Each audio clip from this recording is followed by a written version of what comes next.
JRCM.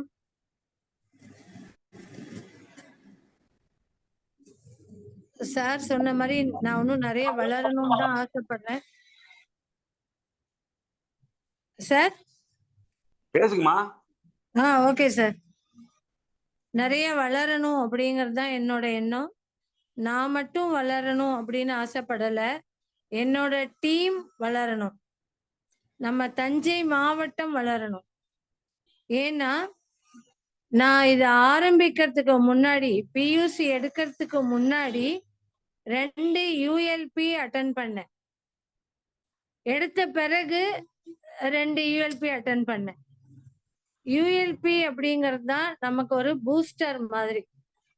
ஏன்னா நமக்கு நிறைய விஷயங்கள் எடுத்தோன்னு தெரியாது.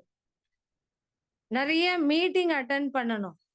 அங்க வர லீடர்ஸ் என்னென்ன பேசுறாங்க, அவங்களுடைய அந்த பொருளுடைய விஷயங்கள் எவ்வளோ தெரிஞ்சு வச்சிருக்காங்க, கம்பெனி என்ன சொல்லுது, இத்தனையும் நாம தெரிஞ்சுக்கணும்னா நம்மளுடைய பிசினஸ் டெவலப் பண்ணணும்னு ஆசைப்பட்டோம்னா கண்டிப்பா ULP நம்ம அட்டன் பண்ணியே ஆகணும். வேற வழியே இல்லை. இது ஏன் சொல்றேன்னா, ஆஸ் ஏ டீச்சரா நம்ம என்ன பண்றோம், நான் ஒரு டீச்சரா இருந்தேன். குழந்தைங்களுக்கு வந்து நம்ம எக்ஸாம் வைப்போம். எக்ஸாம் வச்சு அதுல மார்க் வந்தாதான் அவங்க படிச்சாங்களா இல்லையா அப்படிங்கிறது தெரியும். இந்த RCM பிசினஸ்க்குள்ள நம்ம வந்துட்டோம், ஒரு பையரா வரோம், இல்ல ஒரு ஒர்க்கரா வரோம், இல்ல ஒரு டீம் லீடரா ஆக போறோம் அப்படின்னா அதை பத்தின விஷயம் தெரிஞ்சாதானே. நீங்க சொன்னீங்கப்பா, உங்களுக்காக நான் ஐடி போட்டேன் வாங்குங்கிறீங்க, நான் மெதுவா வாங்குறேன் அப்படின்னு சொல்றதுக்கு இல்ல. இது அதையும் தாண்டி புனிதமானதுதான் இது. அதனால ULP-ல தான் நமக்கு நாலேஜ் கிடைக்கும். நாம எப்படி வளரணும்னு அங்க நம்ம டிசைட் பண்ணலாம். எதுவுமே பண்ணாம சில பேர் வந்து எந்த சப்ஜெக்டும் கிடைக்கல, ஏதோ ஒண்ணு படிச்சேன், படிச்சதுக்கு வேலை கிடைக்கல, ஏதோ ஒரு இதுக்கு வேலைக்கு போனேன். ஆனா அதுக்கப்புறம் என்ன பண்ணுவாங்க, அந்த வேலைக்கு போன பிறகு அந்த வேலையை வந்து லவ் பண்ணுவாங்க, அதுல வந்து ஒரு சிகரத்தை தொடரணும்னு ஆசைப்படுவாங்க. அதே மாதிரிதான் இதுவும். நீங்க யாருக்காக வந்தாலும் சரி, எதற்காக வந்தாலும் சரி, ULP அட்டன் பண்ணுங்க. உங்களுடைய அறிவு வளரும், உங்களுடைய பொருளாதாரம் வளரும், உங்களுடைய ஆரோக்கியம் வளரும். ஒரு சின்ன எக்ஸாம்பிள் நான் சொல்றேன். நான் வந்த பிறகு நான் எப்படி மாறினேங்கிறதுக்கு ஒரு எடுத்துக்காட்டு சொல்றேன். அதாவது டக் ஆர் ஈகிள் அப்படின்னு சொல்லுவாங்க. நீ வந்து டக்கா இருக்க விரும்புறியா, வாத்தா இருக்க விரும்புறியா, இல்ல ஈகிளா இருக்க விரும்புறியா அப்படின்னு நீ டிசைட் பண்ண. இதுக்கு ஒரு சின்ன எக்ஸாம்பிள், ஒரு கதை சொல்றேன். ஒருத்தர் வந்து வெளியில போகிறதுக்காக கார் புக் பண்ணியிருக்காரு. இன்னைக்கு எல்லாருக்குமே தெரியும், ஊபர், ஓலா இதெல்லாம் புக் பண்றோம். அப்படி ஊபர், ஓலா புக் பண்ணும்போது அந்த கார்ல இந்த வாசகம் இருந்திருக்கு, டக் ஆர் ஈகிள் அப்படின்ட்டு. புதுசா இருக்கே அப்படின்னு விசாரிச்சா அந்த டிரைவர் சொன்ன விஷயம் என்ன அப்படின்னா, அவரு ஒரு படிச்ச பட்டதாரி, பாக்குறதுக்கு கிளீனா இருக்காரு, கார் கதவை திறந்து கூப்பிட்டு உட்கார சொல்றாரு, ஒரு பொலைட்னஸ், ஒரு சிரித்த முகம், கேட்ட கேள்விக்கு ஒரு ஷார்ப்பா ஆன்சர், இதெல்லாம் இருந்தது. நீங்க எப்பவுமே இப்படிதானா, இல்ல நார்மலா ஒரு கஸ்டமர் கிட்ட பேசுறது இப்படி பேசுவீங்களான்னு கேட்டதுக்கு அவர் சொன்ன விஷயம் என்னன்னா, நான் என்ன நானே யோசிச்சு பார்க்க வச்சது. ஓ, நம்மளும் இப்படிதான் இருந்திருப்போமோ அப்படின்ட்டு. ஏன்னா என்னுடைய நெருங்கிய நண்பர்களுக்கு என்னை பத்தி நல்லாவே தெரியும். அவர் என்ன சொன்னாருன்னா, நான் வந்து முன்னாடி யார்கிட்டயுமே பேச மாட்டேன், நான் ஒரு பேசாமடந்தையா இருப்பேன், நான் ரொம்ப கோபக்காரன் வேற. அப்படி இருக்கிற ஒரு பட்சத்துல ஒரு நாள் ஒரு கஸ்டமர் வந்து ஒரு செமினாருக்கு போறதுக்காக என்கிட்ட புக் பண்ணாரு வண்டிய. நான் கொண்டு போய் விட்டேன். அப்போ அந்த செமினார்ல என்ன சொல்லி கொடுத்தாங்க அப்படின்னா அது ஃப்ரீ செமினார். உங்களை நீங்கள் உயர்த்தி கொள்வது எப்படி அப்படிங்கிறது தான் அந்த செமினாரோட கண்டென்ட்டே. சரி, நம்ம ஃப்ரீயா தானே கார்ல உட்காந்துருக்கோம், அவரை திரும்ப கொண்டு போய் விடணுமே, அதை போய் கேட்கலான்னு போனப்போ நிறைய பெரிய பெரிய ஆளுங்க எல்லாம் நிறைய விஷயங்கள் பேசினாங்க. அதுல எனக்கு மனசுல அப்படி ஸ்பார்க் ஆனது என்ன அப்படின்னா, நீ டக்கா இருக்க விரும்புறியா, ஈகிளா இருக்க விரும்புறியா? Duck or eagle, you can decide. நீ முடிவு பண்ணிக்கோ எது அப்படின்னு. டக்குன்னா என்னன்னு எல்லாருக்குமே தெரியும், வாத்து. வாத்து எப்ப பாரு கத்திக்கிட்டே தான் இருக்கும், ஏதாவது சொல்லிக்கிட்டே இருக்கும். ஈகிள் அப்படி இல்லை, மேல மேல பறந்துகிட்டே இருக்கும். அப்பதான் நான் யோசிச்சேன், நானும் இப்படிதான் இருந்தேன். நான் ரொம்ப கத்தலாம் மாட்டேன், கோபம் வந்தா கத்த ஆரம்பிச்சிருவேன். கோபம் நெத்தியில இருக்கும்னு சொல்லுவாங்க. யார்கிட்டயும் பேச மாட்டேன். நார்மலா ஏதாவது ஒரு புக் வச்சுட்டு படிச்சுக்கிட்டே உட்கார்ந்துருப்பேன். இப்போ நான் மாறி இருக்கேன். எப்படின்னா, ஏன்னா யாரையும் அட்ஜஸ்ட் பண்ணல எனக்கு தெரியாது. என் ஃப்ரெண்ட்ஸை கேட்டா சொல்லுவாங்க, நிறைய ஹெல்ப் பண்ணுவா, மைக்க பிடிச்சா நல்லா பேசுவா, நிறைய விஷயங்கள் தெரியும், ஆனா கோபக்காரி அப்படின்னு தான் எனக்கு பேரே. இப்போ நான் மாறி இருக்கேன். ஏன்னா நம்ம ஒரு ஆர்சிஎம்ங்கிற ஒரு மார்க்கெட்டிங்க்கு நம்ம வந்தாச்சு. இதுல என்ன நல்ல விஷயம், எனக்கு எல்லாமே இது நல்லதா தான் பட்டுது. ஏன்னா ஆரோக்கியம் கிடைக்குது முதல்ல. அதுக்கப்புறம் பொலைட்டா இருக்கணும், எல்லார்கிட்டையும் சிரிச்சு பேசணும் அப்படின்னு தெரிஞ்சுக்கிட்டேன். சிரிச்சு பேசினாதான் அவங்கள்ட்ட நம்ம புரிய வைக்க முடியும். சரி, வந்தா வாங்குறாங்க, வாங்கிட்டு போறாங்க. ஏன்னா எனக்கு கிடைச்ச எக்ஸ்பீரியன்ஸ் பிட்டர் எக்ஸ்பீரியன்ஸ். ஓகே, நம்ம சொன்னோன்னே எல்லாரும் கேட்க மாட்டாங்க. ஒரு கிளாஸ்ல எல்லா குழந்தைங்களும் நம்ம பேச்சு கேட்காது. ஒரு குழந்தை கேட்கும், ஒரு குழந்தை கேட்காது, ஒரு குழந்தை கவனிக்கவே கவனிக்காது. அது இஷ்டத்துக்கு தான் இருக்கும். அவங்களுக்கு எப்படி நம்ம நல்லது சொல்லி அந்த பாடத்தை புரிய வச்சு அவங்களுக்கு நாலேஜை கொடுக்குறோமோ, அதே மாதிரிதான் நம்ம இருக்கணும்னு நான் இந்த கதை மூலமா நான் தெரிஞ்சுக்கிட்டேன். ஏன்னா எல்லாருக்கும் ஆர்சிஎம் பத்தி தெரியாது. ஒரு மஞ்சத்தூள் வாங்கணும் அப்படின்னா, நான் இவ்வளவு நாள் வாங்கியிருக்கேன் மேடம், உங்களோட மஞ்சத்தூள் கொஞ்சம் விலை அதிகமா இருக்கே அப்படின்னு சொல்றவங்க நிறைய பேர் இருக்கலாம். ஏன்னா பெட்டர் எக்ஸ்பீரியன்ஸ் எனக்கு அப்படிதான் ஆரம்பிச்சது. நாங்க ஏற்கனவே நிறைய வாங்கிட்டு இருக்கோம் மேடம், எல்லாம் ஒரே இடத்துல கிடைக்கும். அப்போ நான் சொன்ன விஷயம் என்னன்னா, ஓகே, உங்க மஞ்சத்தூள் ஃபர்ஸ்ட் கிளாஸா இருக்கும், நீங்க நம்புறீங்க, ஓகே, அதே மாதிரி நான் நம்புறேன். ஒரு டெஸ்ட் வச்சு பார்க்கலாமா அப்படின்னு கேட்டேன். என்ன மேடம், மஞ்சத்தூள்ல என்ன இருக்கு டெஸ்ட் அப்படின்னாங்க. நான் போன தடவை ஒரு மீட்டிங், ஹோம் மீட்டிங்க்கு போனப்போ என்னோட மஞ்சத்தூள் பாக்ஸை எடுத்துக்கிட்டு போயிட்டேன். அந்த மஞ்சத்தூள் பாக்ஸ்ல பாத்தீங்கன்னா லாஸ்டா ஒரு 3 இல்ல 4 ஸ்பூனுக்குள்ளதான் இருக்கும். அவங்கள்ட்ட நான் காமிச்சேன், இந்த மஞ்சத்தூள் டப்பா எப்படி இருக்கு, புதுசா இன்னைக்குதான் அந்த மஞ்சத்தூள் போட்ட மாதிரி இருக்கா, எப்படி இருக்குன்னு கேட்டேன். அவங்க சொன்னாங்க, இது நிறைய நாள் யூஸ் பண்ண மாதிரி இருக்கு மேடம் இந்த மஞ்சத்தூள் டப்பா அப்படின்னாங்க. Okay, right. ரெண்டாவது கொஸ்டின் என்ன கேட்டேன் அப்படின்னா, இந்த மஞ்சத்தூள் நான் எவ்வளவு நாள் உபயோகப்படுத்திருப்பேன், இந்த எவ்வளவு நாள் உபயோகப்படுத்திருக்கலாம்னு நீங்களே சொல்லுங்க, எவ்வளவு இருக்குங்கிறத பாருங்க அப்படின்னு சொன்னேன். அவங்க சொன்னாங்க, நீங்க எப்படியும் ஒரு 15 நாளைக்கு மேல யூஸ் பண்ணியிருப்பீங்க, ஏன்னா லாஸ்டா ஒரு கொஞ்சோண்டு இருக்கு அப்படின்னாங்க. இப்போ இந்த டப்பாவை திறந்து வாசனை பாருங்கன்னு சொன்னேன். அவங்க வாசனை பார்த்தாங்க, ஃபர்ஸ்ட் கிளாஸா இருக்கு மேடம் வாசனை அப்படின்னாங்க. நான் எடுத்துட்டு போன பாக்கெட், 100 கிராம் மஞ்சத்தூள் பாக்கெட்டையும் எடுத்துட்டு போனேன், அதையும் கட் பண்ணேன். அதை கட் பண்ணிட்டு வாசனை பாருங்க அப்படின்னு சொன்னேன். வாசனை பார்த்தாங்க. ரெண்டுத்துக்கும் ஏதாவது வேறுபாடு இருக்கான்னு கேட்டேன். இல்ல மேடம், பிரமாதமா இருக்குன்னாங்க. இப்ப நீங்க தான் சொன்னீங்க, இந்த மஞ்சத்தூள் ரொம்ப நாள் யூஸ் பண்ணிருக்கீங்க, கடைசியா கொஞ்சோண்டு இருக்குன்னீங்க, ஒரு 10ல இருந்து 15 நாள் இருக்கும் நீங்க. இப்போ ஃப்ரெஷ்ஷான மஞ்சத்தூளை நான் பிரிச்சிருக்கேன், அதோட வாசனையும் இதோட வாசனையும் எப்படி இருக்குன்னு, ரெண்டுமே ஒரே மாதிரி இருக்குன்னாங்க. மத்த மஞ்சத்தூளை நீங்க ட்ரை பண்ணுங்க, கண்டிப்பா இந்த வாசனை இருக்காது, 2 நாள்லயே ஓடி போயிடும். இது 1 மாசம் ஃபுல்லா இந்த மஞ்சத்தூள் நம்ம யூஸ் பண்ணோம்னா அந்த பாக்கெட்ல லாஸ்ட் தூசி இருக்கிற வரைக்கும் இந்த மஞ்சத்தூள் வாசனை இருக்கும். அப்போ இது ஒரிஜினலா டூப்ளிகேட்டா அப்படின்னு கேட்டேன். கலப்படம் இதுல இருக்குமான்னு கேட்டேன். இல்ல அப்படின்னா. அதுக்கப்புறம் தான் இந்த குர்குரா மீனை பத்தியே சொன்னேன். அப்போ நம்ம டெமான்ஸ்ட்ரேட் காமிக்கும் பொழுது அவங்களுக்கு புரியுது, அத வாங்கிக்க முன் வந்தாங்க. அதே மாதிரி நம்மளுடைய ஜீரகத்தூளையும் சொன்னேன். நீங்க 5 பெட்டியில போட்டிருப்பீங்க பிரிச்சு, நீங்க எந்த கடையில வேணாலும் வாங்குங்க.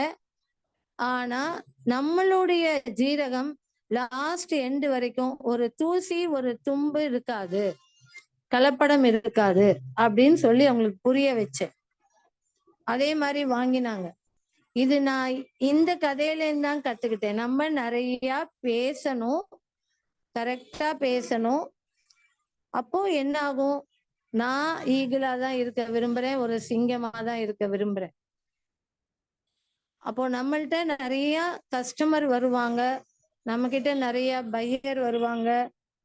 நம்ம கிட்ட ஒரு கிளீன்லினஸ் இருந்துச்சுன்னா நம்மளுடைய பாடி லாங்குவேஜ், ஏன்னா நம்மளை கவனிப்பாங்க குழந்தைங்க. நான் வந்து கம்பேர் பண்ணி தான் பார்த்தேன், ஒவ்வொன்றுத்தையும் கம்பேர் பண்ணி தான் பார்த்தேன். ஒரு 40 ஸ்டூடெண்ட்ஸ் இருக்கிற ரூம்ல வந்து நம்ம பாடம் நடத்தும் போது நம்மள எல்லாரையும் கவனிக்கணும், எல்லாருடைய கவனமும் நம்மள்ட்ட இருக்கணும்னா நம்மளுடைய அந்த பாடி லாங்குவேஜ் நம்ம ஒரு மாதிரி யோசிச்சோம்னா, இதே ஒரு 10th ஸ்டாண்டர்ட்ல போய் நம்ம கிளாஸ் எடுக்கும் போது கொஞ்சம் திங்க் பண்ணா கூட இந்த மிஸ்ஸுக்கு ஒன்றும் தெரியாதுன்னு ஒரு முத்திரை குத்திடுவாங்க. நம்ம என்னதான் சப்ஜெக்ட்ல நாலேஜ் இருந்தாலும் எங்கேயாவது ஒரு இடத்துல சறுக்கணும்னா, அதே மாதிரிதான் பிசினஸும். நமக்கு முதல்ல யூஸ் த ப்ராடக்ட் ஃபர்ஸ்ட், நீ யூஸ் பண்ணி பாருன்னாங்க.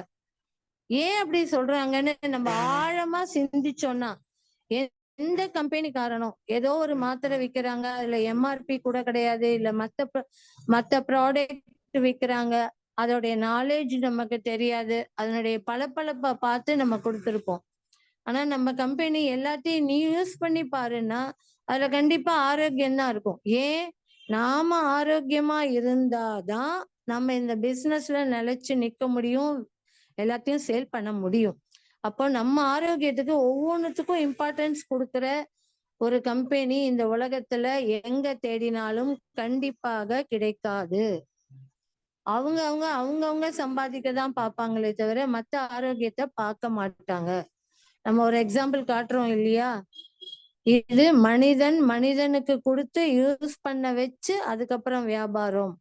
ஒரு டயபிட்டிஸ் டாக்டர் இருந்தாருன்னா அந்த மாத்திரை அவரு சாப்பிடுவாரான்னு தெரியாது, நம்ம மாத்திரை கூட வாங்கி சாப்பிட்டுருக்கலாம்.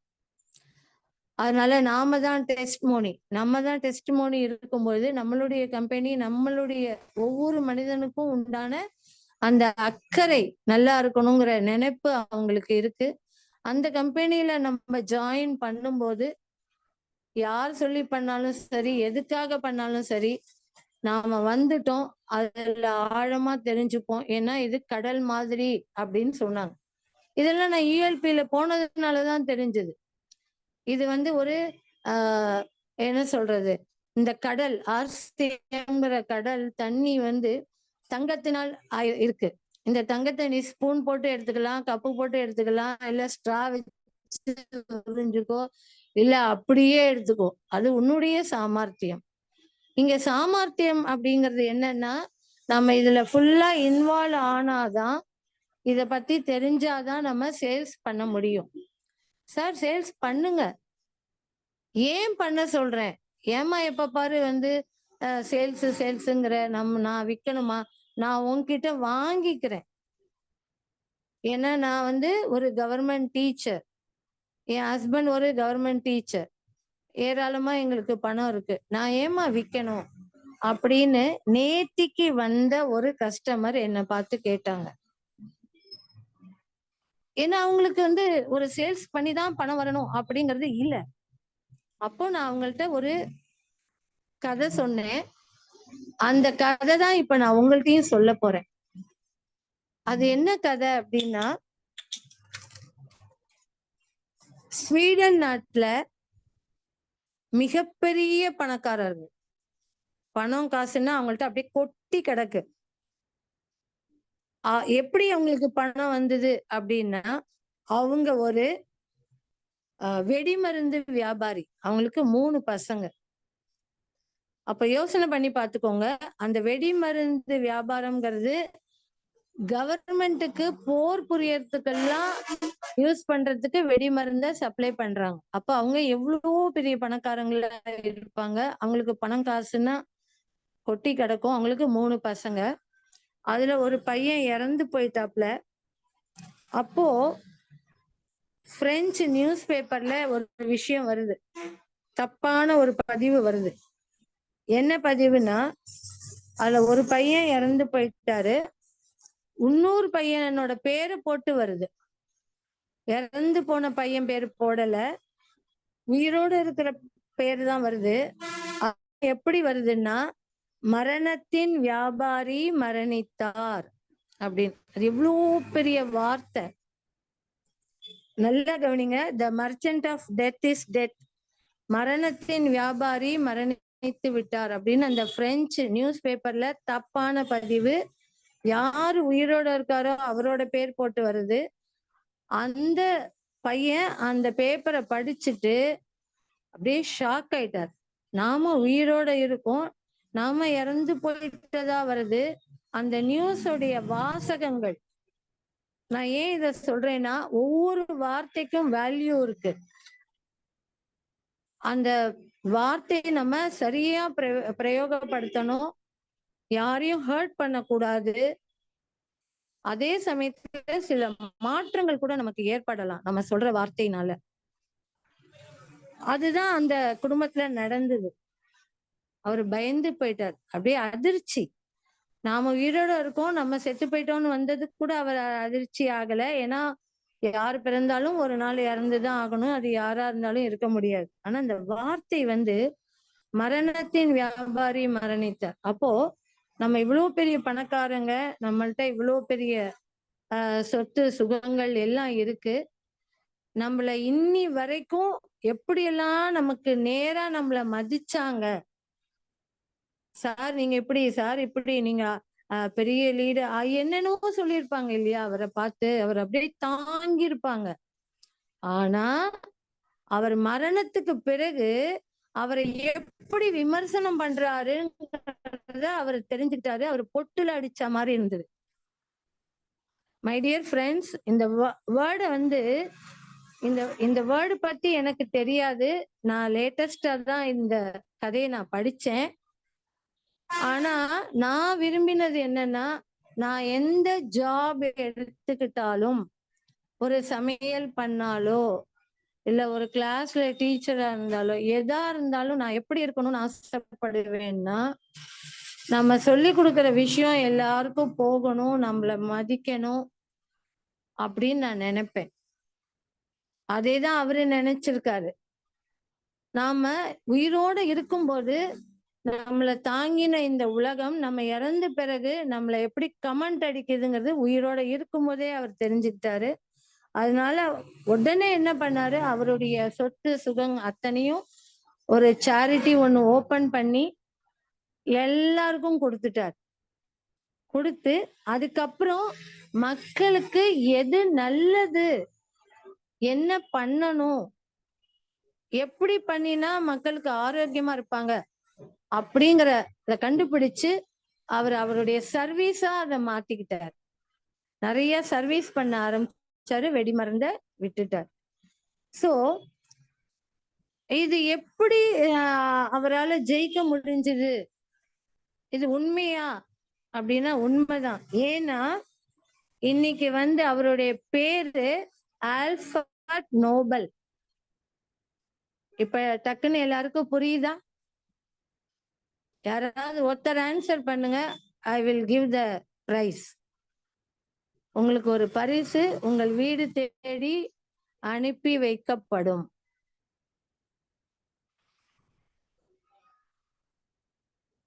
எனக்கு யோசிச்சு மீட்டிங் முடிஞ்சோன்னு வேணாலும் சொல்லலாம்.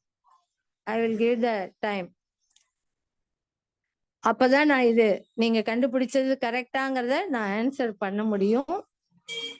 அவரு மரணத்தின் வியாபாரி மரணித்தாருங்கிற வார்த்தையோட ஷாக்கிங், நம்ம இறந்த பிறகு நம்மள மக்கள் எந்த லெவலுக்கு நினைச்சிருப்பாங்கன்ட்டு அவரு மாறினது, அவருடைய மைண்ட் சேஞ்ச் ஆகி அவரு சர்வீஸ் பண்ண ஆரம்பிச்சாரு. அந்த சர்வீஸ்னால இன்னைக்கும் அவருடைய புகழ் இருக்கு. அது எப்படி எல்லாருக்கும் அவருடைய புகழ் கண்டிப்பா வேற ஒரு ரூபத்துல தெரிஞ்சிருக்கும், வாய்ப்பு இருக்கு. அந்த வேர்டு என்னங்கிறது நீங்க அப்புறமா எனக்கு சொல்லுங்க. இது இது எப்படி என்ன பாதிச்சது அப்படின்னா, நான் இப்படிதான் யோசிக்கிறேன். நாம இருந்தாலும் இறந்தாலும் மறைந்தாலும் பேர் சொல்ல வேண்டும், இவரை போல யார் என்று ஊர் சொல்ல வேண்டும்னு ஒரு ஒரு ஒரு மனுஷன் சொன்னார். அந்த மனுஷன் யாருங்கிறதையும் நீங்க கடைசியா எனக்கு சொல்லலாம். அதுக்கும் உங்களுக்கு பரிசு உண்டு. நான் இப்படிதான் நினைக்கிறேன். என்ன நினைக்கிறேன்னா, நம்ம ஒரே டீச்சரா இருந்தோம். ஏன் இந்த திரும்ப திரும்ப இந்த வேர்டு யூஸ் பண்றேன்னா, லாஸ்ட் வீக் என்னோட ஸ்டேட்டஸ பார்த்துட்டு என்னுடைய ப்ரொஃபசர் திருநாராயணன்னு பேரு, ஸ்ரீரங்கத்துல இருக்காரு, சான்ஸ்கிரிட்ல பேசுவாரு. அவருக்கு வயசு 72. இங்கிலீஷ் பொலந்து கட்டுவாரு. எல்லா டெக்னிக்கும் அவருக்கு தெரியும். அதாவது இந்த ஃபேஸ்புக்கு, ட்விட்டர், ஒரு போனை எப்படி ஆப்ரேட் பண்ணணும், கம்ப்யூட்டரை எப்படி ஆப்ரேட் பண்ணணும்னு தண்ணி குடிக்கிற மாதிரி அமெரிக்காவுக்கு போயிட்டு அங்க ஸ்பீச் கொடுப்பாரு. அவரு என்னோட ஸ்டேட்டஸ பார்த்துட்டு ஒரு கேள்வி கேட்டாரு. என்னன்னா, ஃபர்ஸ்ட் பயந்து ஒரு மெசேஜ் அனுப்பிச்சாரு. நீ என்ன ஸ்டேட்டஸ்ல ஏதோ ஒரு ப்ராடக்ட் பத்தியே போட்டுட்டு இருக்க, உன்னுடைய ஜாப் என்னாச்சு, எனக்கு பயமா இருக்கு அப்படின்னு சான்ஸ்கிரிட்ல போட்டு அனுப்பிச்சிருந்தார். நான் அதுக்கு மெதுவா ஆன்சர் பண்ணிக்கலாம். ஏன்னா அவர் ஏதாவது இதுல இருப்பாரு, ஏதாவது உபன்யாசத்துல இருப்பாரு, சொற்பொழிவுல இருப்பாரு அப்படின்ட்டு நான் விட்டுட்டேன். மெதுவா பேசிக்கலாம் அப்படின்ட்டு. நான் அடுத்து தொடர்ந்து ஸ்டேட்டஸ்ல போட்டோன்னே அவரு கால் பண்ணிட்டாரு. சார் என்ன சார் அப்படின்னு. நீ என்னது ஒரு சொற்பொழிவாளர், ஒரு ஆன்மீக சொற்பொழிவாளர், நீ போய் எங்க மாட்டிக்கிட்டியா, ஏதாவது இந்த டப்பர் வேர் மாதிரி மாட்டிக்கிட்டியா, இது மாதிரி ஏதாவது ப்ராடக்ட் எல்லாம் போடாத, அது நல்லா இல்லைன்னா எல்லாரும் திட்டுவாங்க அப்படின்னு சொன்னார். ஒரு டீச்சரா இது அப்படின்னு நான் அவருக்கு எக்ஸாம்பிள் நிறைய சொன்னேன். நம்ம டைமண்ட் அவரை பத்தி சொன்னேன். சார் அவரும் சான்ஸ்கிரிட் டீச்சரா இருந்தாரு, இதுல இருக்காரு சார். இது RCM கம்பெனி, கலப்படம் இல்லாதது, மக்களுக்கு நல்லது பண்ணக்கூடிய ஒரு கம்பெனி. நான் எப்படி என்னுடைய டீச்சிங் ஜாப்ல என் குழந்தைங்களுக்கு நல்லது மட்டுமே சொல்லி கொடுத்தேனோ, அதே மாதிரி இங்க இருக்கிற மக்களையும் நான் என் குழந்தைங்களா நினைக்கிறேன். அவங்களுக்கு தெரியல, அவங்களுக்கு இதை பிடிக்கலன்னா கூட நான் திரும்ப திரும்ப அவங்கள்ட்ட சொல்லி, திரும்ப திரும்ப இதை வாங்கி பாருங்க, இதை சாப்பிட்டு பாருங்க, நான் உங்க வீட்டுக்கே கொண்டு வந்து கொடுக்குறேன், நான் உங்களுக்கு ஹெல்ப் பண்றேன், அப்படிதான் சார் சொல்லி நான் இப்போ வளர்ந்துகிட்டே இருக்கேன். இது நல்லது சார், உங்க வீட்டுக்கும் கண்டிப்பா வருவேன், நீங்க என்கிட்ட பொருள் வாங்கிக்கணும், அதை சாப்பிட்டு பார்த்துட்டு அப்புறமா சொல்லுங்க சார் அப்படின்னு. அவர் ரொம்ப சந்தோஷப்பட்டாரு. நான் உன்னை ஆசீர்வாதம் பண்றேன், நீ நல்லா இருப்ப அப்படின்னு சொன்னார். ஸோ இதுதான் நம்மளுடைய இந்த கதையிலையும், அதாவது நாம நல்லதே பண்ணலாம், சர்வீஸா பண்ணலாம், அதே சமயத்துல அந்த சர்வீஸ்னால நம்ம வாழ்க்கையும் நடத்தணும். நான் வெறும் சர்வீஸ் தான், அதனால எனக்கு பணம் இல்லைன்னா நான் வேற ஒரு யோசிக்க கூடாது, வேற ஒரு பிசினஸை யோசிக்க கூடாது. பணமும் தேவை, அதே சமயத்துல நம்ம சர்வீஸும் பண்ணணும், அது நல்லதா பண்ணணும்.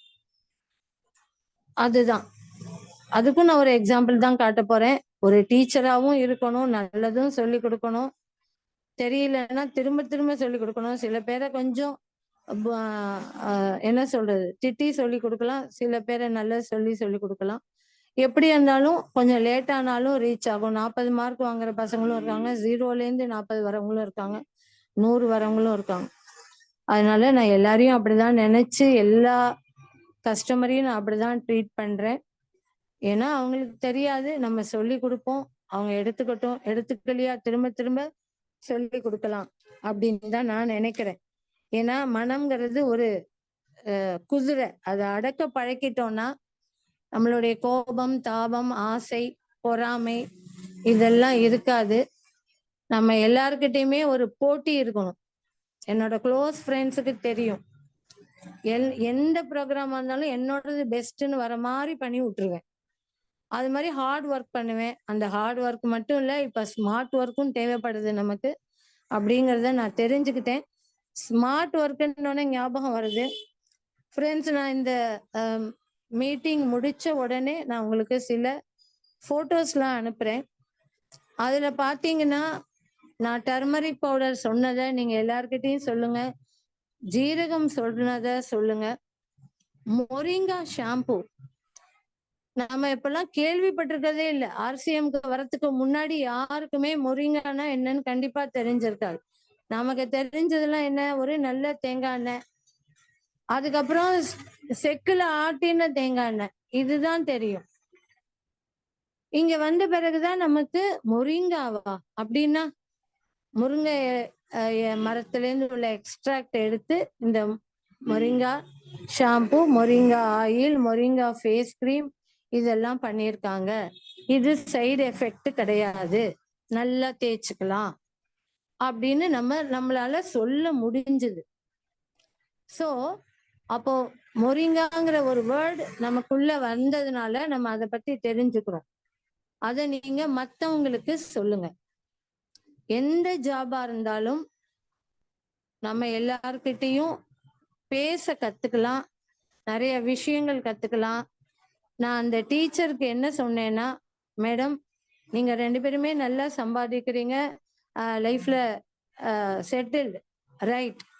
ஆனா உங்களுடைய ஸ்டூடெண்ட்டும் உங்களுடைய கோ பேசஞ்சர், ஐ மீன் உங்களோட வேலை பார்க்குறவங்க எல்லாரும் நல்லா இருக்கணும்னு நீங்க நினைக்கணுமே மேடம் அப்படின்னு. ஆமா, அப்படிதான் நினைக்கிறேன் அப்படின்னாங்க. அப்படின்னா இந்த சாமான்லாம் அவங்கள வாங்க சொல்லுங்க மேடம். நீங்க விற்க வேண்டாம் மேடம், ஜஸ்ட் கை காட்டுங்க. ஒரு போஸ்ட் மாஸ்டர், ஒரு அர்ச்சகர், ஒரு குரு, அந்த ஒரு கேரக்டரை நீங்க எடுத்துக்கோங்க மேடம்னு. அவங்க அசந்து போயிட்டாங்க. அதுக்கப்புறம் அவங்க எல்லாம் வாங்கிக்கிட்டாங்க. என்னோட ஃபோன் நம்பர் வாங்கிக்கிட்டாங்க. அவங்க வீடு எங்க இருக்குன்னு சொன்னாங்க. நான் திரும்ப வரேன், நான் ரொம்ப டயர்டா இருந்தேன், இந்த பக்கத்து கடை பூட்டி இருக்கேன், இது என்னன்னு கேட்கலான்னு வந்தேன். நான் அவங்க கேட்கறவங்களதான் உள்ள கூப்பிட்டேன், பேசினேன், இப்படி நடந்துச்சு. ஸோ இது ஒரு சின்ன விஷயம்தான். இது எல்லார் வாழ்க்கையிலையும் எங்க போனாலும் இந்த மாதிரி மனிதர்களை நம்ம சந்திக்க வேண்டிய சூழ்நிலை ஏற்படும். ஆனா நான் சாதாரணமா இருந்தேன்னா யாரோ பக்கத்து கடையை எட்டி பாக்குறாங்க, நான் பாட்டுக்கு நான் உட்காந்துட்டே இருப்பேன். இல்ல ஒரு போன்ல ஒரு பில் போட்டுட்டு இருந்தேன்னா கூட, இன்ஃபேக்ட் நான் போன்ல பிஸியா தான் இருந்தேன். ஆனா அவங்க என்னமோ நிக்கிறாங்களே அவங்கள உள்ள கூப்பிட்டுறணும் அப்படின்னு ஒரு உத்வேகத்துல போய் தான் கூப்பிட்டேன். அந்த உத்வேகம் இந்த மாதிரி ULP, ஜூம் மீட், மத்தவங்க பேசுறத வச்சு நான் அவங்களுடைய பாணியை கடைப்பிடிச்சேன். நான் ஏற்கனவே சொன்னேன், நான் யாருக்கிட்டையும் ரொம்ப பேச மாட்டேன், புக்கை வச்சுக்கிட்டு எங்கேயாவது ஒரு இடத்துல உட்காந்துருப்பேன். என்னோட கரஸ்பாண்டன்ட் ஒரு ஆர்டர் ஏதாவது போட்டாங்கன்னா அவ எங்கேயாவது ஒரு மாடியில உட்காந்துருப்பா, அங்க போய் கொடு அப்படின்னு சொல்ற மாதிரி ஒரு கேரக்டர். ஆனா நான் இன்னைக்கு பஸ்ல வரவங்க கூட எல்லாம் சும்மாவாது பேசுறேன். என்ன பேசுறேன்னா, எங்க போறீங்க, உட்காந்துக்கோங்க, அந்த பையன் என்கிட்ட கொடுங்க, ஏதாவது தேவையில்லாததுதான். அவங்களுடைய கவனத்தை என் மேல ஈர்க்கணும் அப்படிங்கிறது தான். இதை நான் லீடர்ஸ் கிட்ட தான் கத்துக்கிட்டேன். அவங்க சொல்லி கொடுத்த பாடம் அது நல்ல பாடமா இருந்தது. அதனால நான் அக்செப்ட் பண்ணிக்கிட்டேன். நான் அதுபடி நடக்கவும் ஆரம்பிச்சிட்டேன். அப்ப அவங்க என்ன கேட்பாங்க, நீங்க எங்க போறீங்க அப்படி. நான் இந்த ஸ்டாப்ல இறங்கிடுறேன், நான் இந்த இடம் வரைக்கும் போறேன். அப்படியா, என்ன பேக்லாம் வச்சிருக்கேன், அவங்கள கேள்வியை தூண்ட விட்டு, ஒன்றும் இல்லை, நான் ஒரு கடை வச்சிருக்கேன், இந்தாங்க என்னுடைய கடை அட்ரஸ், இதெல்லாம் இருக்கு, நீங்க எதுக்காக போறீங்க, நான் ஒரு ராஜ்குமார்னு ஒரு டாக்டரை பார்க்க போறேன், மூட்டு வலியா, சரி பார்த்துட்டு எங்க கடைக்கு வாங்க, உங்களுக்கு மருந்து தரேன் அப்படின்னு சொன்னேன். ஸோ இந்த ஒரு சின்ன வளர்ச்சி, சின்ன மாற்றம் என்கிட்டேருந்து எப்படி வந்ததுன்னா லீடர்ஸ் கிட்டேருந்து கேட்டுதான். ஸோ மை டியர் ஃப்ரெண்ட்ஸ், முடிஞ்ச அளவுக்கு எப்போல்லாம் உங்களுக்கு டைம் கிடைக்குதோ நீங்க ஜூம் மீட் அட்டன் பண்ணுங்க. இல்ல எனக்கு அட்டன்லாம் பண்ண முடியல, நான் 10 to 10:30 தூக்கம் வராம என்னோட போனை நோண்டிக்கிட்டே இருப்பேன் அப்படின்னு சொல்றீங்களா? அந்த டயத்துல RCM அப்படின்னு யூடியூப்ல போய் பாருங்க. எத்தனை டெமோ கிளாஸ், எத்தனை மார்க்கெட்டிங் பிளான், எத்தனை விஷயங்கள் எல்லாம் கிடைக்குது. இதுக்கு காஷ்மீர்ல ஒரு லேடி, காஷ்மீர் தான் நினைக்கிறேன், எனக்கு சரியா பேர் தெரியல, ஊர் பேரை வேணா மாத்துறேன். அவங்க பாத்தீங்கன்னா அவங்க வீட்டுல ஒரு ஷாப் மாதிரி RCM வச்சிருக்காங்க. நம்ம சொல்லுவோம் டிஸ்பிளே வால், வீட்டு கடை. அந்த டிஸ்பிளே வால் எப்படி இருந்துச்சுன்னா அதுதான் அதுல உள்ள பியூட்டி. நான் திரும்ப திரும்ப 3 வாட்டி அந்த வீடியோ போட்டு போட்டு நேற்றுக்கு பார்த்தேன். ஹிந்தியில தான் பேசுறாங்க, ஏதோ பேசிட்டு போறாங்க, நமக்கு தெரியலன்னா பரவாயில்ல. ஆனா நம்ம அப்சர்வ் பண்ணலாம். என்ன அப்சர்வ் பண்ணணும்னா அவங்களோட டிஸ்பிளே வால் ஒரு கடை மாதிரி இருந்தது. கடையில எப்படி இப்போ என்னோட RCM ஒண்டர் வேர்ல்டு குயிக் எப்படி இருக்கோ அதை விட இன்னும் சூப்பரா இருக்கு. நீட்டா அடுக்கி வச்சிருக்காங்க.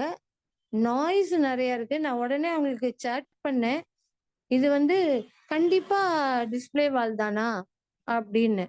எஸ் மேடம் அப்படின்னு அவங்க ஆன்சர் பண்ணாங்க. அப்புறம் உன்னிப்பா கவனிச்சேன், அவங்க வீட்டு பக்கத்து வீடு, அந்த குழந்தைங்க சத்தம் எல்லாம் இருக்கு.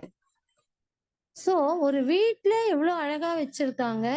அப்ப இந்த அழகை பார்த்து எத்தனை பேர் அக்கம் பக்கத்துல இருக்கிறவங்க வருவாங்க, அவங்கள்ட்ட ப்ராடக்ட பத்தி சொல்லுவாங்க, இவங்க சேல்ஸ் பண்ணுவாங்க. அப்ப அந்த கான்பிடென்ட் அவங்கள்ட்ட இருக்கு. ஏன் நம்ம கிட்ட இல்லையா என்ன?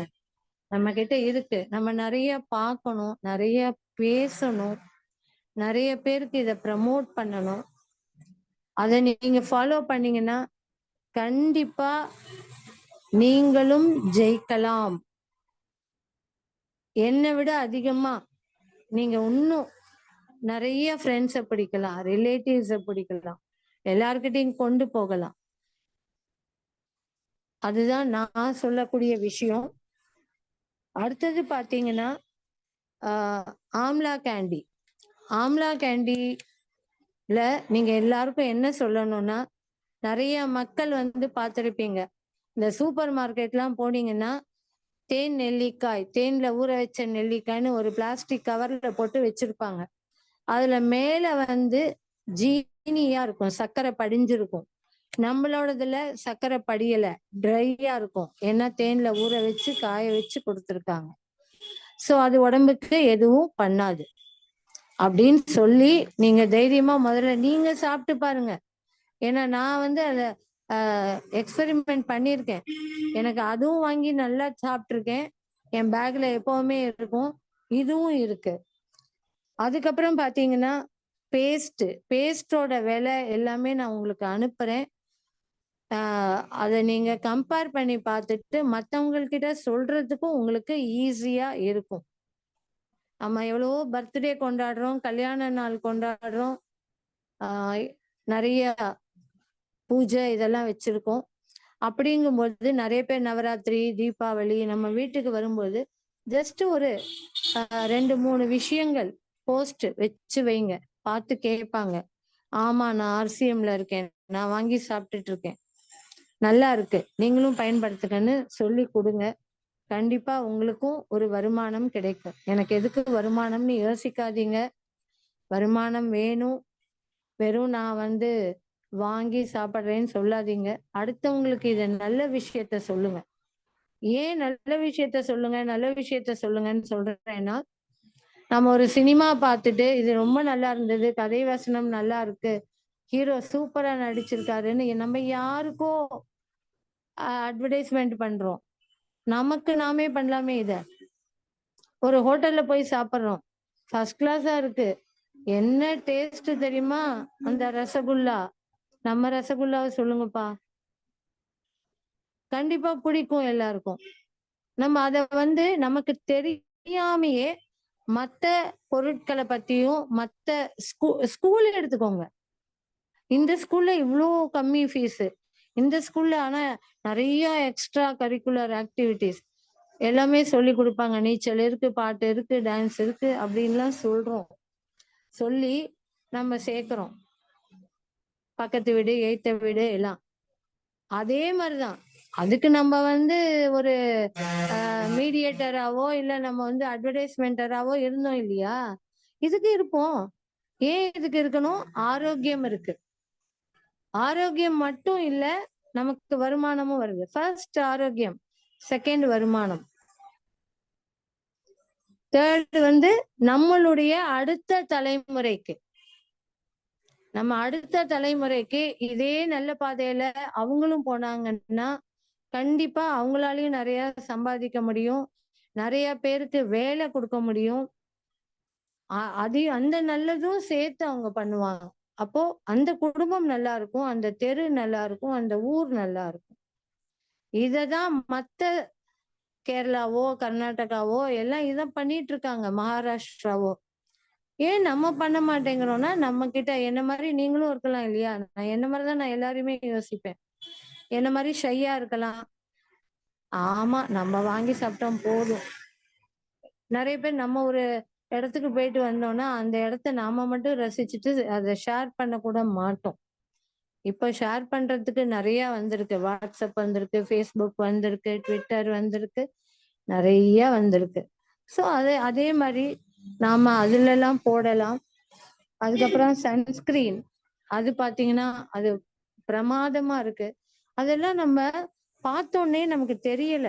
நம்ம ஏதோ ஒரு இடத்துக்கு போவோம், அவங்க சொல்றத கேட்போம், வாங்கிட்டு வந்துருவோம். அதுல என்ன உள்ள விஷயம் இருக்கு அப்படிங்கறதெல்லாம் நமக்கு தெரியாது. நியூஸ் பேப்பர்லாம் படிங்க. நியூஸ் பேப்பர்ல இன்னைக்கு நான் ஒண்ணு படிச்சேன். எக்கச்சக்கமான பெர்சன்டேஜ் கேன்சரால பாதிப்பு ஏற்பட்டிருக்கு அப்படின்னு அப்படியே புள்ளி விவரம் கொடுக்குறாங்க. தினமலர் பேப்பர்ல, இன்னி பேப்பர்ல திருச்சி, தஞ்சாவூர் சைடு வந்திருக்கு, சென்னை வந்திருக்கான்னு எனக்கு தெரியாது. வந்திருந்தா பாருங்க. அப்போ நாம கேன்சர் இல்லா நாடு அப்படின்னு நம்ம மாத்தணுமா? ஏன் மாத்தணும் சார்? நாளைக்கு எங்கேயோ நம்ம இருக்கு அந்த கேன்சருங்கிறது, அடுத்த ஊர்ல இருக்கு, அடுத்த நாட்டுல இருக்கு, அடுத்த தெருவுல வரலாம், இல்ல நம்ம தெருவுல வரலாம். அப்ப அதை வராம தடுக்க என்ன பண்ணணும் அப்படின்னா, காமா ஒரேஸ் நான் சொல்லுவேன்.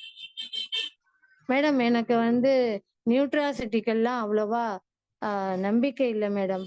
Okay, thank you so much. நம்பிக்கை வர்றதுக்கு ஒரு டாக்டர்கிட்ட போறீங்க, அந்த டாக்டர் வந்து ஒரு 25 வருஷமா உங்களுக்கு ஃபேமிலி டாக்டரா இருப்பாரு, அவரு சொன்னது கேக்குறீங்க இல்லையா? இந்த கம்பெனியும் 25 வருஷமா இருக்கு. காமா ஒரிஜினால வந்து தயார் பண்ணியிருக்கு. முதல்ல நமக்காக குறைஞ்ச விலையில போட்டு பாருங்க. நம்ம தான் நாலேஜ் கொடுத்துருக்கான் இல்லையா? கூகுளுங்கிற சித்தப்பாவோ பெரியப்பாவோ தாத்தாவோ யாரோ ஒருத்தன் அந்த கூகுள்ல கேட்டு பாருங்க, காமா ஒரிஜினல் பத்தி அவ்வளோ வரும்.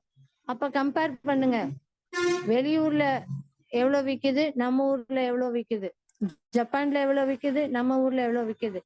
ஜப்பான்காரன் எல்லாம் வந்து எல்லாத்தையும் அக்செப்ட் பண்ண மாட்டான், இதை அக்செப்ட் பண்றான். அப்போ என்ன ரீசன்?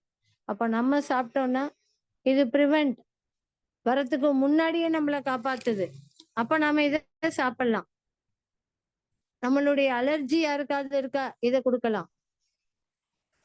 வெஜ் ஒமேகா மீன் மாத்திரை குட்டி குழந்தைய கேட்டா கூட சொல்லும். எனக்கு இப்போ வயசு வந்து 55. நான் சின்ன வயசுல கேள்விப்பட்டிருக்கேன், மீன் மாத்திரை மீன் மாத்திரை மீன் மாத்திரைன்னு. ஆனா சாப்பிட்டதே இல்லை. அதையும் சொல்லணும் இல்லையா? அப்போ ஏன்னா அது வாங்க வசதி இல்லை எங்கள்கிட்ட, அந்த மீன் மாத்திரை வாங்க. அப்போ மீன் மாத்திரைன்னா என்னன்னு தெரியும். இப்போ வெஜ் ஒமேகா வந்திருக்கு. அது ஏன் வெஜ் ஒமேகான்னு பேர் வச்சாங்க? அதுக்கு மீன் மாத்திரைன்னு மார்க்கெட்ல போட்டிருக்கலாமே. அப்போ எல்லாருக்கும் நல்லா தெரிஞ்சிருக்கும், கண்ணை மூடிட்டு வாங்கியிருப்பாங்கல்ல. அதுதான் இல்லை. நம்மளுடைய ஆர்சிஎம் கம்பெனி எல்லாம் வெஜ்ஜா இருக்கணும். அந்த மீன் எந்த உணவை சாப்பிடுதோ அதுல இருந்து தயார் பண்ணியிருக்காங்க. இதுக்கு மேல என்ன சார் நமக்கு ப்ரூஃப் வேணும்? எதுவுமே நல்லதா தானே இருக்கும். ஒரு இதுல பார்த்திருந்தேன், பஞ்ச் துளசி டிராப் இம்யூனிட்டி பூஸ்டர் அப்படின்னு போட்டிருக்கான். விலை நம்மளோட விலை அதிகம். அப்போ நம்மளுடைய ஒவ்வொரு ப்ராடக்டும் நாட்டுக்குள்ள வளம் வந்துகிட்டே தான் இருக்கு. வேற வேற பேர்ல, வேற வேற கலப்படத்துல. நம்மளோடது கலப்படம் இல்லை. நாம கண்டிப்பாக கண்ணை மூடிக்கிட்டு கொடுக்கலாம். ஹிங்கு பேடா பெருங்காயத்துல தயார் பண்ணது. அதுக்கப்புறம் அனார்தனா கோலி. இது ரெண்டுமே ஒரே வேலை செய்யுது. ஆனா டேஸ்ட் வேற வேற. எப்படி ரசகுல்லாவும் வந்து குலோப் ஜாமுனும் எப்படி இருக்குமோ வேற வேற டேஸ்ட். ஆனா ஒரே ஸ்வீட். ஸ்வீட்டுங்கிறது ஒண்ணு இருக்கு. அதே மாதிரிதான் நிறைய விஷயங்கள் ஒவ்வொன்றும் பார்த்து பார்த்து பார்த்து நம்ம கம்பெனி வந்து நம்ம கிட்ட கையில கொடுத்துருக்கு. நூடுல்ஸ்க்கு காய்கறியே போட வேண்டாம், இதை மட்டும் போடுங்க. கொஞ்சம் காரம் வேணுமா, செஷ்வான். ஒருத்தங்க கேட்டாங்க, மேடம் எல்லாம் ஹிந்தியிலே இருக்கு, எல்லாம் நார்த் இந்தியன் சாப்பிட்ற சாப்பாடா? நம்ம சாப்பிட்ற சாப்பாடு மாதிரியே இல்லையே. ஏன் சார் நம்ம சாப்பிட்ற மாதிரி இல்லை? நூடுல்ஸ் உங்களுக்கு தெரியுதே சார். அப்ப நூடுல்ஸ்ல அந்த செஷ்வானையும் போட்டு காரம். நீங்க என்ன பண்ணுவீங்க, மல்லித்தூள் மிளகாத்தூள் போடுவீங்க. நம்மள்ட்ட மல்லித்தூள் மிளகாத்தூள் இருக்கு. ஆனா அவசர அவசரமா வேலைக்கு போகணும், ரொம்ப ஷார்ட் டைமா இருக்கு. இதை ஊட்டுங்க சார், பண்ணி பாருங்க, பார்த்துட்டு சொல்லுங்க. ஸோ அது பிடிக்குது. அதுக்கப்புறம் கார்டன் கோல்ட் என்ன வேணும், அதுல ஒரு ஆரோக்கியமான ஒரு உரம், கலப்படம் இல்லாத ஒரு உரம். ஒரு மிளகா செடி நல்லா வளரணுமா, ஒரு கத்திரிக்காய் செடி வளரணுமா, ஒரு மரம் பட்டை மரமா இருக்கா, துளுக்கலியா, தென்னை மரம் துளுக்கலியா, என்ன வேணும் இதை போடுங்க. எல்லாமே இந்தியன் கம்பெனி, நம்மளோடது, இந்தியர்களால தயாரிக்கப்பட்டது. நாம பெருமையா பேசுறோம், இராணுவம் தான் நம்மளை காப்பாத்துது அப்படின்னு சொல்லிட்டு. அப்ப நம்மளோட வேலை, நாம இராணுவம் நாட்டை காப்பாத்துது, நாம ஒவ்வொரு வீட்டையும் காப்பாத்தலாம். வீட்டுக்கு வீடு RCM கொண்டு போகலாம். நான் கொண்டு போக தயாராயிட்டேன், ரெடி ஆயிட்டேன், நான் ஆரம்பிச்சிட்டேன். நீங்க எப்போ ஆரம்பிக்க போறீங்க? நெக்ஸ்ட் ஒரு எக்ஸ்பெரிமெண்ட் பண்ணி காமிச்சேன். என்ன அப்படின்னா, நம்மளுடைய நாப்கின், வெளி மார்க்கெட்ல இருந்து நாப்கின் ஒண்ணு வாங்குங்க, நம்மளோட நாப்கினையும் வாங்குங்க. 2 வாட்டர் பாட்டில் மாதிரியோ இல்ல வாட்டர் ஒரு கப்பு வச்சுக்கோங்க, தண்ணியை ஃபுல்லா ரொப்புங்க, இதையும் போடுங்க அதையும் போடுங்க. இது நம்மளுடையது காட்டன், அப்சர்வ் பண்ணிடுது. மற்ற கம்பெனியோடது அப்சர்வ் பண்ணல, அரை மணி நேரம் கழிச்சாலும் சரி, 1 மணி நேரம் கழிச்சு அதுல வச்சிருந்தாலும் சரி, பிழிஞ்சு எடுத்தீங்கன்னா தண்ணி சொட்டுது. அப்சர்வ் பண்றதுனால மண்ணுல நம்மளோடது மக்கிடும், அவங்களோடது மக்காது. காரணம் பிளாஸ்டிக். அந்த மக்காத ஒரு நாப்கினை யூஸ் பண்ணி அடுத்த தலைமுறைக்கு அவங்களுக்கு கலப்படமா கொடுக்காதீங்க. நீங்க சொத்து வச்சுட்டு போலாம், கார், பங்களா, 7 வீடு, 9 காரு, 5 இடம், 5 பேங்க்ல பேலன்ஸ், 5 பேங்க்ல நகைகள், எதை வேணா வச்சுட்டு போங்க. அதோட சேர்த்து ஆரோக்கியத்தையும் கொடுத்து சொல்லுங்க, இங்க இருக்கிற பொருள்களை வாங்கி சாப்பிடுங்க, உங்க குழந்தைங்களையும் சாப்பிட வைங்க. ஆரோக்கியமான ஒரு பிசினஸ், ஆரோக்கியமான ஒரு வாழ்க்கை வாழணும் அப்படின்னா இத நான் சூஸ் பண்ணிட்டேன். நீங்க எப்போ இதுல தபக்கடின்னு குதிக்க போறீங்கன்னு எனக்கு தெரியல. ஏன் குதிக்கணுங்கிறதுக்கும் நான் ரீசன் சொல்லிட்டேன். ஃபர்ஸ்ட் வந்து நம்ம ஒரு பொருள் விற்கிறோம் அப்படின்னா அதுல கலப்படம் இல்லை, அதனால நம்ம தைரியமா விற்கலாம். இன்னைக்கு ஒரு ஸ்கூலை பத்தி நம்ம சொல்றோம், ஒரு ஹோட்டலை பத்தி சொல்றோம், ஒரு சினிமாவை பத்தி சொல்றோம்னா அந்த சினிமால இருக்கிறவங்க எல்லாம் நமக்கு தெரியாது, ஆனா இது நமக்கு கண்ணுக்கு ஏத்தாப்புல தெரியுது, நம்ம சாப்பிட்டு பார்த்துருக்கோம். செகண்ட், நம்ம ஒரு பொருள் வாங்குறோம், நம்ம மட்டும் யூஸ் பண்றோம் அப்படின்னா அதுல நமக்கு என்ன வருது, ஃபர்ஸ்ட் ஆரோக்கியம், கலப்படம் இல்லாதனால ஆரோக்கியம் கிடைக்குது. அடுத்தது பர்ச்சேஸ் வேல்யூ கிடைக்குது. அதுக்கப்புறம் என்ன ஆகுது, 6 மந்த் கழிச்சு ஃப்ரீ ப்ராடக்ட் கிடைக்குது. இது நீங்க மத்த எந்த சூப்பர் மார்க்கெட்ல போனாலும் சரி, எந்த அண்ணாச்சி கடையில வாங்கினாலும் சரி, என்ன கொடுப்பாங்கன்னா வருஷத்துக்கு ஒரு வாட்டி கேலண்டர் வேணா கொடுக்கலாம். டிஸ்கவுண்ட்ங்கிற பேர்ல கலப்படத்தை கொடுக்கலாம். டிஸ்கவுண்ட் கம்மியா இருக்கலாம். ஆனா நம்ம கிட்ட கலப்படம் இல்ல, ஆரோக்கியம் இருக்கு, அதுக்கு ஒரு பிவி கிடைக்குது, 6 மாசம் ஃப்ரீ ப்ராடக்ட் கிடைக்குது. அதுக்கு மேல நம்ம ஒரு டீமை பில்டப் பண்றோம். இன்னைக்கு நம்ம வாங்குறோம், வாங்கிட்டு நம்ம அக்காவோ தங்கச்சிக்கிட்டயோ சொல்றோம், அவங்க வாங்குறாங்க. அப்புறம் நம்ம நாத்தனார் மாமியார் கிட்ட சொல்றோம், அவங்க வாங்குறாங்க. அப்புறம் ஃப்ரெண்ட்ஸ் கிட்ட சொல்றோம், அவங்க வாங்குறாங்க. அவங்க எல்லாம் வாங்கும்போது நமக்கு அதுக்கு உண்டான கமிஷன் கிடைக்குது. ஸோ வருமானம் வருது. நம்ம இன்னைக்கு ஒரு பேங்க் அக்கௌண்ட் ஓபன் பண்ணோம்னா உடனே கேட்பாங்க, நாமினி யாரு அப்படின்ட்டு. ஸோ எதனால கேட்கறாங்க? இந்த நாமினி நமக்கு பிறகு ஏதாவது ஒண்ணு ஆச்சுன்னா அந்த பணம் நம்மளுடைய வாரிசுக்கு போகணும், இல்ல ஸ்பௌஸ்க்கு போகணும் அப்படிங்கிறாங்க. அதே மாதிரிதான் இதுவும் கம்பெனி என்ன கேக்குது, உன்னுடைய சந்ததியினருக்கு நீ சம்பாதிச்சு வச்ச பணம், புகழ் எதா இருந்தாலும் பின்னாடி வரக்கூடிய அவர்களுக்கும் சேர்த்து நாங்க கம்பெனி தரோங்கிறாங்க. இதுக்கு மேல எந்த கம்பெனி எனக்கு கொடுக்கும்னு எனக்கு தெரியல.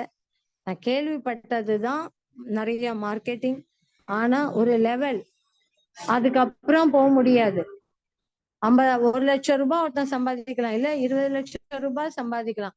அதுக்கப்புறம் சம்பாதிக்கிறதெல்லாம் கம்பெனிக்கு போயிடும்னாங்க. சீலிங் சொன்னாங்க. நான் எங்க மாமா கிட்ட கேட்டேன், என்ன மாமா எப்ப பாரு சீலிங்கிறீங்க அப்படின்னா என்ன? அப்ப கத்து கொடுத்தாரு, நாம எவ்வளவு லட்சங்கள் சம்பாதிச்சாலும் நம்மளுடைய அடுத்த தலைமுறைக்கும் போகும். அதுக்கு எவிடன்ஸ் நிறைய இருக்கு. நீங்க எல்லாம் அப்போ அட்டன் பண்ணியிருந்தீங்கன்னா உங்களுக்கு தெரிஞ்சிருக்கும். ஏன்னா த்ரூ அவுட் ஆர்சிஎம்ல நிறைய லீடர்ஸ் உடைய குழந்தைகள் அடுத்த வாரிசா வந்தாச்சு. நமக்கு கண்ணுக்கு தெரிஞ்ச நம்மளுடைய மென்டார் கோபகுமார் சாருடைய சன் இதுல வந்தாச்சு. ஏன்னா நான் மீட்டிங் அட்டன் பண்ணதுனால தெரிஞ்சது. காமராஜர் சார் அவருடைய சன் இதுல வந்தாச்சு. சோ எல்லாரும் வந்துகிட்டே இருக்காங்க, வந்துட்டாங்க. எனக்கு நிறைய பேரோட பேர் தெரியாதனால நான் இப்ப சொல்ல முடியல. சோ நெக்ஸ்ட் ஜெனரேஷனுக்கு கொண்டு வாங்க. உங்க பிசினஸ்ல உட்கார வைப்பீங்க இல்லையா? ஏதோ ஒரு பிசினஸ் பண்ணிருப்பீங்க, இல்ல ஒரு டாக்டரா இருந்திருப்பீங்க. என் பையனும் டாக்டர் ஆகணும், என் பையனும் கலெக்டர் ஆகணும். நீங்க எதா இருக்கீங்களோ அதை அவனையும் ஆக்குவீங்க. இல்ல எதா ஆகலையோ அவன் வரணும்னு ஆசைப்படுவீங்க. ஆனா இங்க அப்படி இல்லை. இங்க நீங்க எதா ஆகுறீங்களோ அதுக்கு மேல உங்க பையன் வரும். ஒரு சாதாரண ஐ மீன் பையரா இருந்தா உங்க பையன் லெவல் மாறி கூட வரலாம். அவன் நம்மளை விட டெக்னிக் நிறைய தெரிஞ்சுக்கலாம், நிறைய பேர்கிட்ட அன்பா பேசலாம். நம்ம கூட யாராவது வாங்கலைன்னா ஃபர்ஸ்ட் எடுத்தோன்னு எனக்கு அப்படிதான் வந்தது, சல்லுன்னு கோவம் வந்தது. என்ன நம்ம இவ்வளோ திரும்ப திரும்ப சொல்றோம், அவங்க நம்மள்ட்ட வாங்க மாட்டேங்கிறாங்க அப்படின்ட்டு. சரி வேண்டாம், இவங்கள்ட்ட கெஞ்ச கூடாது அப்படின்னு நினைச்சேன். அப்புறம் நான் நேத்திக்கு இந்த 2 ஸ்டோரியையும் கேட்ட பிறகு என்ன நினைச்சேன், ஆஹா இவங்களுக்கு ஒன்றும் தெரியல, நாம இவங்கள தெரிய வைப்போம், திரும்ப போவோம். ரஜினி முகமது மாதிரி 18 முறை படையெடுக்க முடிஞ்சாலும் ஓகே, இல்ல ராமானுஜர் மாதிரி 18 முறை படையெடுத்தாலும் okay. Whatever it is, I can அப்படிங்கிற எண்ணம் எனக்கு வந்தது.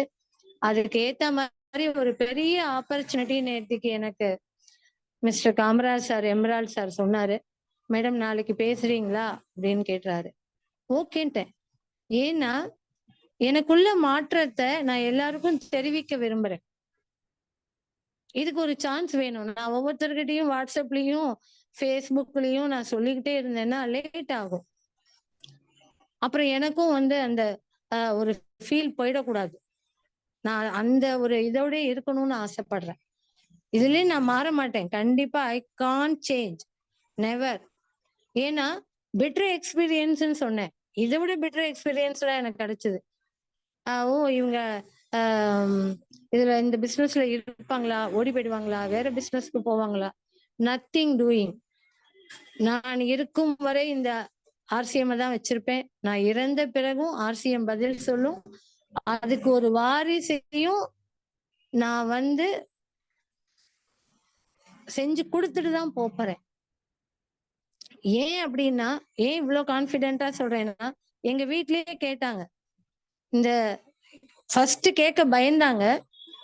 இவள்ட்ட எதுக்கு இதெல்லாம் கேட்டுக்கிட்டு என்ன நினைச்சுப்பாளோ? என்னுடைய கசின்ஸ் ஒரு நாள் அவங்களால பொறுக்க முடியாம ஒரு கேள்வி கேட்டாங்க.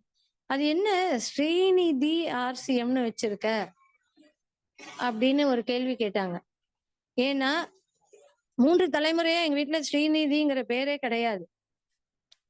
எதுக்கு வச்சேன்னு கேட்டாங்க. ஏன் வச்சேன்னு கேட்டாங்க. அப்ப நான் அவங்கள்ட்ட சொன்ன பதில் தான் உங்கள்ட்டையும் சொல்றேன். என்னுடைய ஸ்டூடெண்டோடைய பெயர் ஸ்ரீநிதி அப்படின்னு. அவங்க ஃபேமிலி ஃபுல்லா சர்வீஸ் மைண்ட். அவங்க பண்ண மாதிரி சர்வீஸ் யாரும் பண்ண முடியாது. நல்ல மனசு. அந்த நல்ல மனசு என்னை வாழ்த்தும்.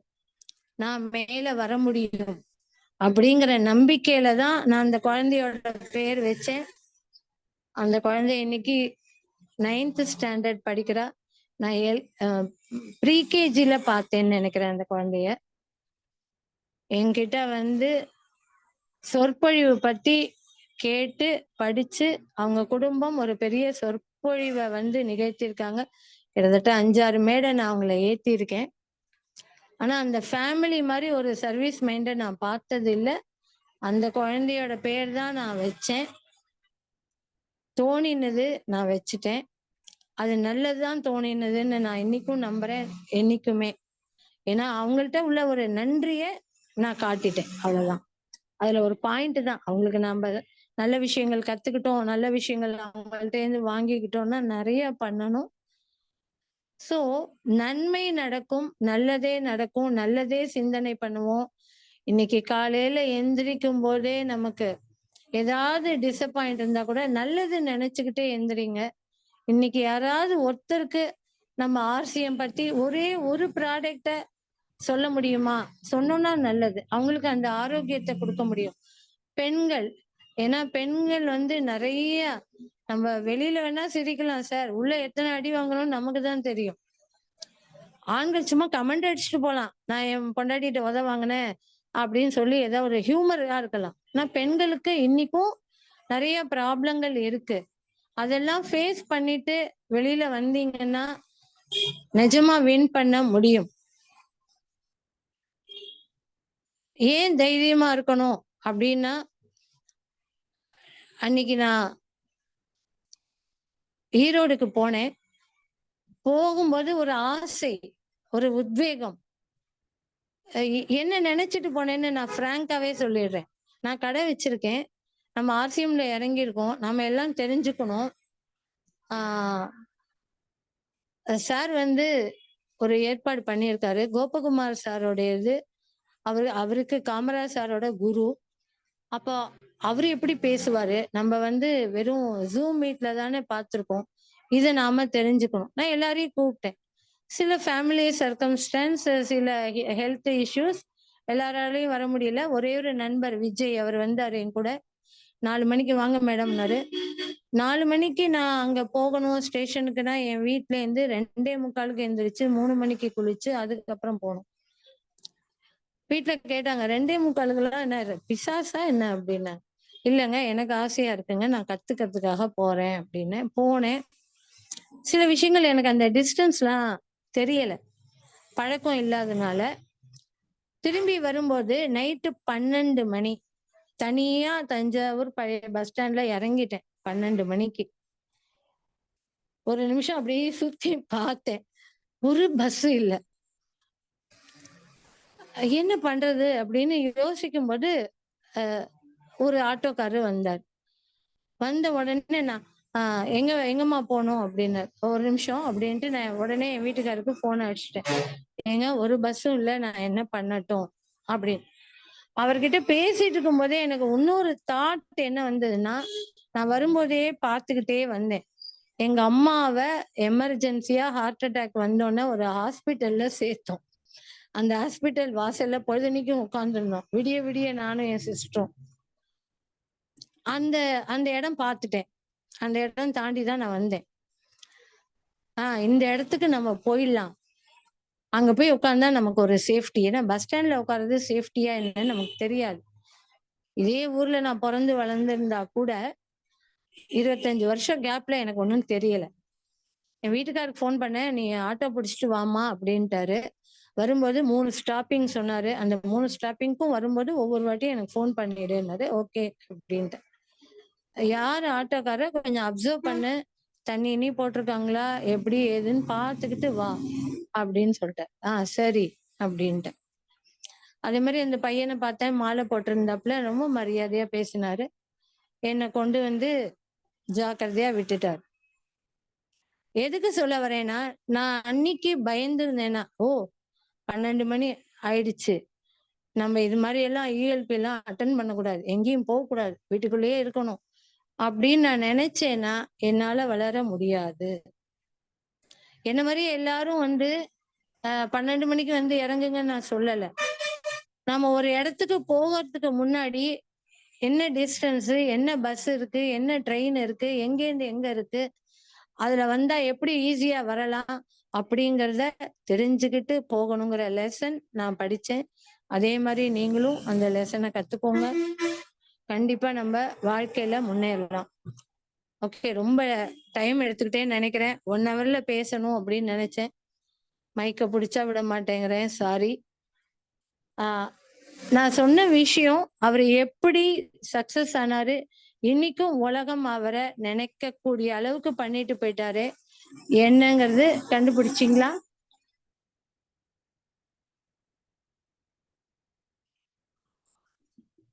ஃப்ரெண்ட்ஸ் எல்லாரும் தூங்கிட்டீங்களா?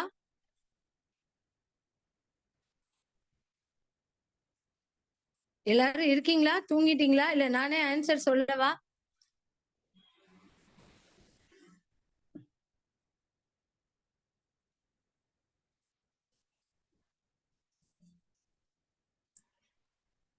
ஹலோ. யார்? ஜெயக்குமார் சார், ஜெயலட்சுமி. சூப்பர். மா எஸ், ஜெயலட்சுமி சொல்லியிருக்காங்க Nobel prize. Yes, Alfred Nobel அப்படிங்கிறது தான் அவருடைய பேரு. அவருடைய பேர்ல தான் இன்னைக்கும் நோபல் பிரைஸ், பிரஸ்டீஜ் பிரைஸ். அது மிகப்பெரிய பரிசு வாங்கணும்னா நோபல் பிரைஸ் தான். ஆன்சர் சொன்னவங்க உங்களுடைய அட்ரஸ் எனக்கு அனுப்புங்க. அப்புறம் கண்ணதாசன் வரிகள் அருமை, அவங்களும் எனக்கு சொல்லுங்க. நான் உங்களுக்கு கண்டிப்பா ஆர்சிஎம்மோட ப்ராடக்ட் பிரைஸ் தான் தருவேன், வேற எதுவும் தர மாட்டேன். Thank you so much. என் பேச்சை இவ்வளோ நேரம் பொறுமையா கேட்ட அனைவருக்கும் ரொம்ப ரொம்ப தேங்க்ஸ். ஏதாவது டவுட் இருந்தா நீங்களாவே கேட்கலாம், நான் ஆன்சர் பண்றேன்.